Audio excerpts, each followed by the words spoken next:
বারাটাং আন্দামান দ্বীপের অন্যতম আকর্ষণ বারাটাং আইল্যান্ড নর্থ এবং মিডল আন্দামানে অবস্থিত। এই আইল্যান্ডের উল্লেখযোগ্য দর্শনীয় স্থান হল লাইমস্টোন কেভ, মাড ভলকানো, রহস্যময় চিরসবুজ অরণ্য, প্যারট আইল্যান্ড, মালুধেরা বিচ এবং আদিম জনজাতি জারোয়া দেখবার হাতছানি।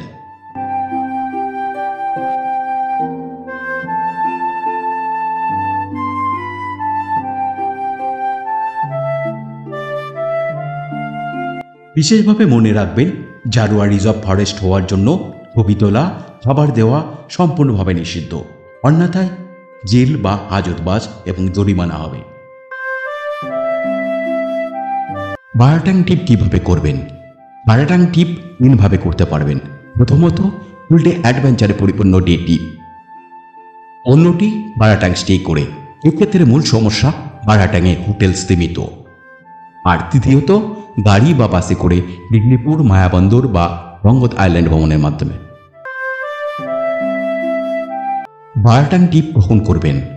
ডুবলেয়ার থেকে বারাটাংয়ের দূরত্ব 110 কিলোমিটার, সময় লাগবে 3 থেকে 4 ঘন্টা। তাই বারাটাং ডে ট্রিপ করতে হলে আপনাকে 4টের সময় পোর্ট ব্লেয়ার থেকে যাত্রা শুরু করতে হবে। গাড়ি ভাড়া পড়বে 3 থেকে 5,000 টাকা পর্যন্ত। আর বারাটাং ওয়ান ডে স্টে করতে হলে সকাল 7টার সময় যাত্রা শুরু করতে পারেন। গাড়ি ভাড়া পড়বে 4,500 থেকে 6,000 টাকা পর্যন্ত।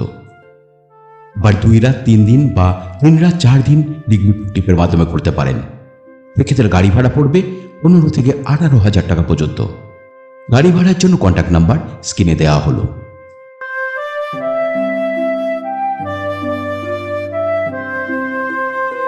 বারাটাং ট্রিপে আপনাকে 48 কিলোমিটার জারোয়া রিজার্ভ ফরেস্ট পার করতে হবে। সকাল 6টা, 9টা, 12টা আর 2:30টার সময় মোট 4 বার কনভয়ের গাড়ি যায়। সকাল সকাল পোর্ট ব্লেয়ার থেকে রিজার্ভ কার বা বাসে করে বিরাটাং চেকপোস্টে পৌঁছে যান আর এখানে নেমে ব্রেকফাস্ট করে নিন। গাড়ির ড্রাইভার একটি ফর্ম দেবে, তা ফিল আপ করে আপনার পরিচয়পত্র চেক করে প্রবেশের অনুমতি দেওয়া হবে। এই চেকপোস্ট দিয়ে সবার প্রথম কনভয়ের গাড়ি, তারপর সরকারি বেসরকারি বাস, অবশেষে লাইন করে প্রাইভেট কার মিনিমাম 40 ফিটে আন্দামান টাং রোড দিয়ে যাবে। দেখতে পাবেন রাস্তার দুই পাশে রহস্যময় চির সবুজ অরণ্য আর দেখতে পাবেন বেশ কয়েকজন জারোয়াকে। গায়ের রং গাঢ় কালো, ছোটখাটো এবং কোকড়ানো চুল, মুখে রং বেরঙের পেইন্ট করা, মাথায় পালক গোজা, গলায় কোমরে ওদের স্পেশাল গহনা পরা। আবার ছেলেরা হাফ প্যান্ট গেঞ্জি আর মেয়েরা নাইটি, বিভিন্ন আধুনিক পোশাক পরে। বর্তমানে জারোয়ারা হিন্দিতে কথা বলতে পারে। রাস্তার পাশে জঙ্গলের মধ্যে জারোয়াদের ছোট ছোট কুঁড়ে ঘর দেখতে পাবেন। রাস্তায় যেতে বিশেষ করে মিডল স্টেট জেটির 5 কিলোমিটার আগে রাস্তার পাশে বা কনভয়ের গাড়িতে চড়ে জারোয়ারা আসা যাওয়া করছে দেখতে পাবেন। প্রায় 1 ঘন্টা জারোয়া রিজার্ভ ফরেস্টের ভিতর দিয়ে যাওয়ার পর আপনাদের গাড়ি সোজা মিডল স্টেট জেটিতে পৌঁছে দেবে। আপনাকে 14 টাকা দিয়ে এই বোটে করে পার হয়ে যেতে হবে বারাটাংয়ের নীলাম্বুর জেটিতে। এখানেও ব্রেকফাস্ট করে নিতে পারেন।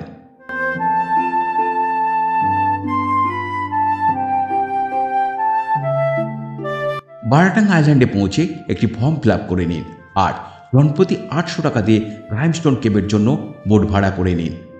বারাটাংয়ের নীলাম্বুর জেটির পাশ থেকে স্পিড বোট করে সমুদ্র পেরিয়ে দুই পাশে ম্যানগ্রোভ অরণ্যের মাঝ দিয়ে প্রায় 7 ঘন্টার সফর শেষে পৌঁছে যাবেন লাইমস্টোন কেভের জেটিতে।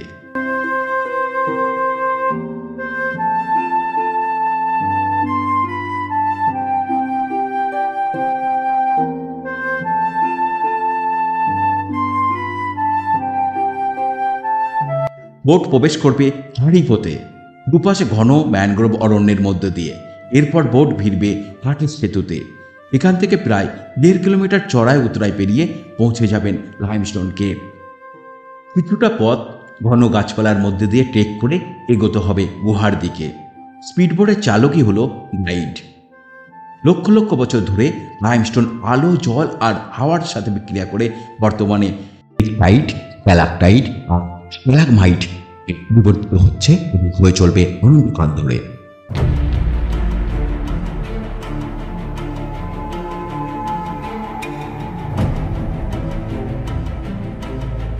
টর্চের আলোর সাহায্যে ভিতরে প্রবেশ করতে হবে।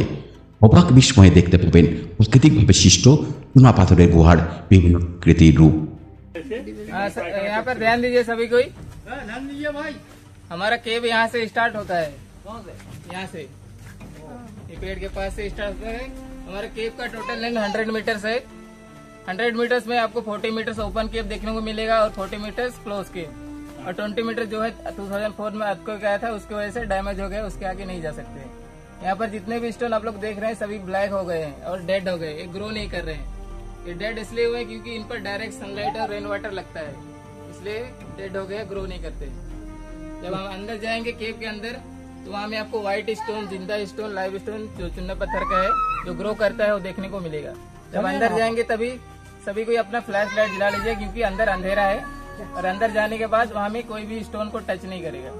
टच करने से क्या होता है कि जो स्टोन है वो ब्लैक हो जाता है, डेड हो जाता है, ग्रो नहीं करता है। अभी हम जाएंगे आगे, अंदर में अलग अलग स्ट्रक्चर बने हैं, मैं आपको दिखाऊंगा, आप लोग देख लीजिएगा।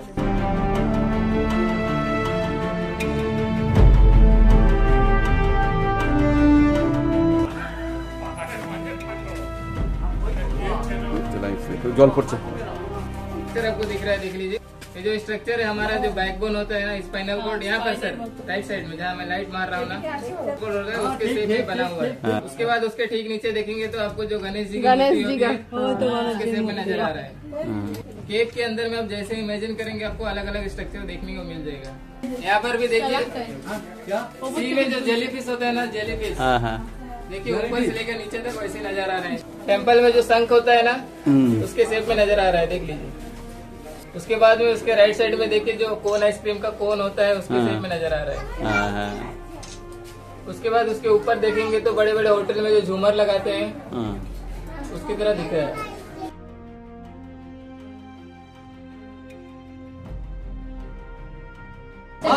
यहाँ पर 2 स्टोन देखने को मिल रहा है आपको, देख लीजिए। ऊपर से नीचे की तरफ ग्रो कर रहा है सर, और ये नीचे वाला नीचे से ऊपर की तरफ ग्रो करके जा रहा है। गैप है, गैप है। एक दिन ऐसा होगा दोनों टच होकर पिलर बन जाएंगे। देखो नीचे देखो तो ये वाटर ड्रॉप्स आ रहे हैं, उसी से उनका फॉर्मेशन होता है।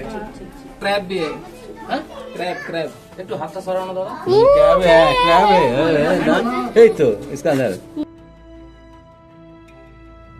यहाँ पर बोर्ड लगा हुआ है सिंक होल का, सिंक होल। हाँ, ऊपर में जो होल दिख रहा है उसको सिंक होल बोलते हैं। वहाँ से हवा आ रहा है, उस होल से डायरेक्ट सनलाइट और वाटर आता है, इसलिए यहाँ का स्टोन देखिए ब्लैक हो गया है, डेड हो गया है। और हमारे केव के अंदर यहीं से ऑक्सीजन आता है, इसलिए हम अंदर बराबर सांस ले रहे हैं। यहाँ पर देखिए पौंड में जो लोटस होता है ना, लोटस यहाँ पर रिवर्स लोटस है, मतलब उल्टा लटका हुआ है, उल्टा लटका हुआ है। यहाँ पे लाइट मार रहा हूँ, वहाँ पर देखिए। और यहाँ पर देखिए स्टोन कैसे शाइनिंग हो रहा है।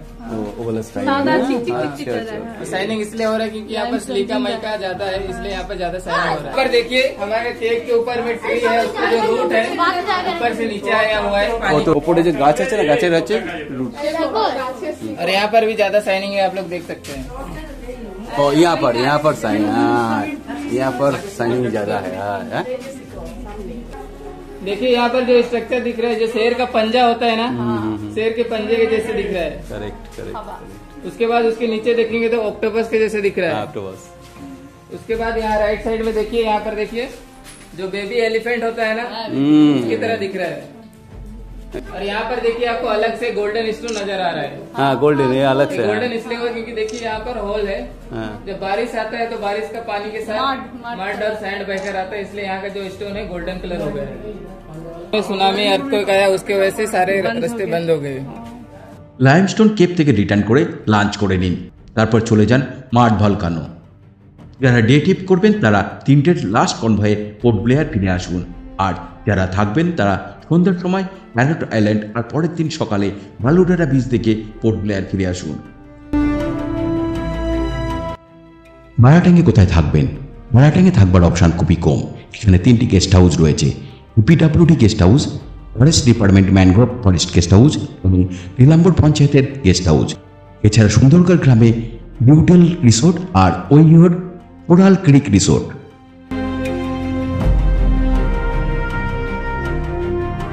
মারাটাঙ্গে থাকবার বেস্ট অপশন হলো ফরেস্ট রেস্ট হাউস। এই রেস্ট হাউসটি খুবই সুন্দর। মারাটাঙ্গে নীলাম্বর জেটির উপরের দিকে এই রেস্ট হাউসটি খুবই সুন্দর। 1 মাস আগে ইমেলের মাধ্যমে বারাটাং ফরেস্ট ডিভিশনের ম্যানগ্রোভ ফরেস্ট রেস্ট হাউস বুক করতে হয়। এই রেস্ট হাউসে 2টি এসি রুম আর 2টি নন এসি রুম আছে। এসি রুমে 2টি ডবল বেডে 4 থেকে 5 জন থাকতে পারবেন। রুমগুলি খুবই বড় বড়।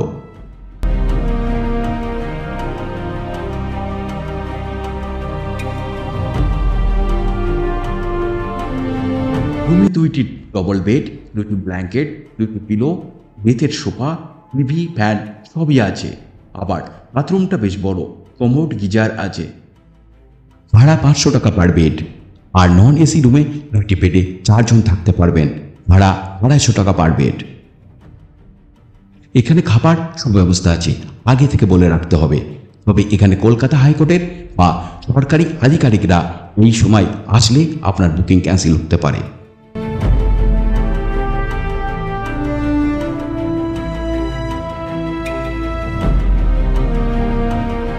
আর আছে এপিডব্লিউডি গেস্ট হাউস, যা ইমেলের মাধ্যমে বুক করতে পারবেন। এছাড়া সুন্দরগড় গ্রামে আছে প্রিমিয়ার ক্যাটাগরি নিউডেল রিসোর্ট, ওইয়র কোরাল ক্রিক রিসোর্ট।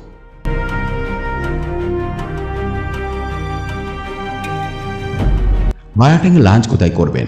বারাটাঙ্গে লাঞ্চ করতে পারেন ER রেস্টুরেন্ট আর অভিনন্দন এসি রেস্টুরেন্ট, যেটি থেকে 1 কিলোমিটার দূরে বারাটাং সিনিয়র সেকেন্ডারি স্কুলের কাছে। পিক আপ আর ড্রপের ব্যবস্থা আছে। লাঞ্চ করে দেখে নিন ভাট ভলকানো বা মাকির আগ্নেয়গিরি। বারাটাকের লীলাম্বুর জেটি থেকে বাই রোড 5 কিলোমিটার দূরে অবস্থিত। গলানো কাদা যেন অবিরাম ঠেলে বেরিয়ে আসতে চাইছে। এখানে এই রকম বেশ কয়েকটি জায়গা দেখতে পাবেন। আগ্নেয়গিরির লাভার স্রোত বের হয় শুনেছি। কাদার স্রোত এভাবে বেরোয়, এখানে না আসলে বিশ্বাস করতে পারতেন না। কাদামাটি আগ্নেয়গিরির ভূগর্ভস্থ গ্যাসের চাপের কারণে তৈরি, স্থানীয় ভাষায় যার নাম জাকায়। মিথেন, কার্বন ডাইঅক্সাইড আর নাইট্রোজেন গ্যাস ভূগর্ভ থেকে উঠে এসে ভূপৃষ্ঠের মাটি ফাটিয়ে কাদা ফোটায়। এটি আন্দামান দ্বীপপুঞ্জের নিগলিপুরের শ্যামনগরে আর এখানেই দেখতে পাবেন। এক অসাধারণ প্রাকৃতিক বিস্ময়।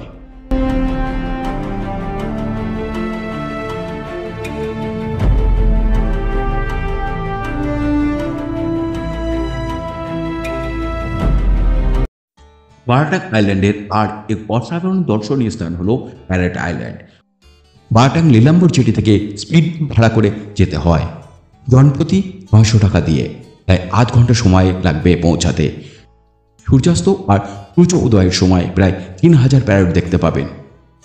আবার প্যারট আইল্যান্ড যাবার সময় ছোট ছোট ডিঙিতে জারোয়ারা মাছ ধরছে দেখতে পাবেন। এছাড়া দেখতে পাবেন জারোয়াদের কুড়ে ঘর, যেখানে রাত্রিতে বাড়ি ফিরতে না পারলে ওরা থাকে এখানে। বেশ কয়েকটি আইল্যান্ডের মধ্যে যে আইল্যান্ডটি সুন্দর করে ছাঁটা সেটাই প্যারট আইল্যান্ড। টিয়া পাখিটা ঠোঁটে করে ছাঁটে। এখানে কোনো আইল্যান্ডে জনবসতি নেই। স্পিড বোটে করে পৌঁছে বকের মতো বসে থাকতে হয় ভাসমান বোটে সূর্যাস্তের জন্য।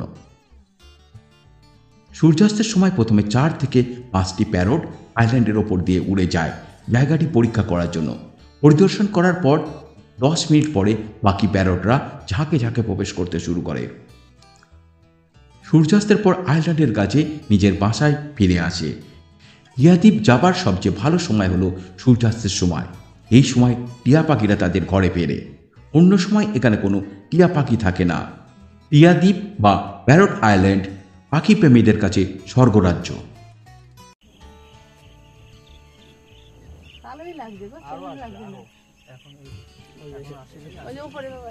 এই বসছে বসছে বসছে, এই দেখো বসছে, এগুলো বসছে। এই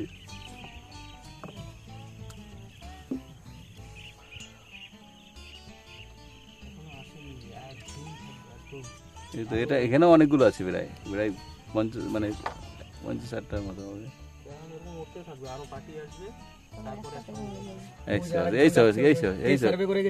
এই দেখো কি সুন্দর লাগছে এটা। পুরো একটা আবার গেল, ওদেরকে ডাকতে গেল নাকি? ঝুন্ডে মিলে যাবে, যে মিলে গেল ঝুন্ডে মিলবে। আচ্ছা, ওকে। মৌমাছির মতন ঝাঁক হয়ে গেছে। বাবারে কি লাগছে, মৌমাছি লাগছে পুরো একদম। আরে না না, ওই দেখো একসঙ্গে মিশছে। এ বাহ বাহ বাহ, এটা ক্যাপচার ভালো হয়েছে, খুব সুন্দর ক্যাপচার হয়েছে আমার কাছে। আরে না না না, দুটো আলাদা হয়ে গেল আবার। এরে বাবা, এখানে তো প্রায়, হ্যাঁ, আরে না না না,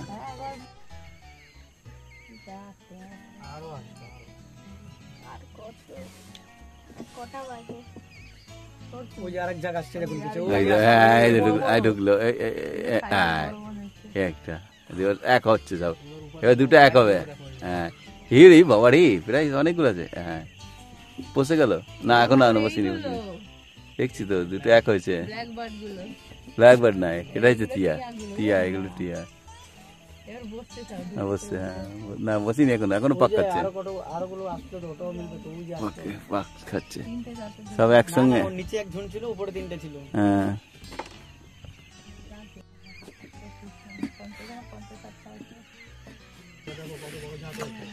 ওরে না, এটা জায়গা, এটা জায়গা। প্যারট আইল্যান্ড থেকে ফেরার সময় চারিদিকে অন্ধকারের মধ্যে দিয়ে টর্চের আলোয় স্পিড বোটে করে ফিরে আসতে হবে। সন্ধ্যার সময় ফিরে আসুন গেস্ট হাউসে আর রাতের খাবার খেয়ে ঘুমিয়ে পড়ুন।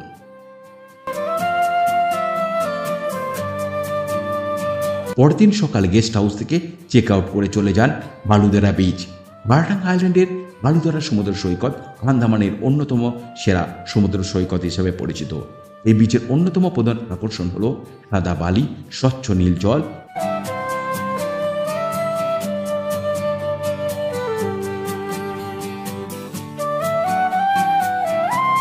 এখানকার স্ফটিক স্বচ্ছ গাঢ় নীল জল, সাদা বালি এই সৈকতের সৌন্দর্যকে বহুগুণে বাড়িয়ে তুলেছে।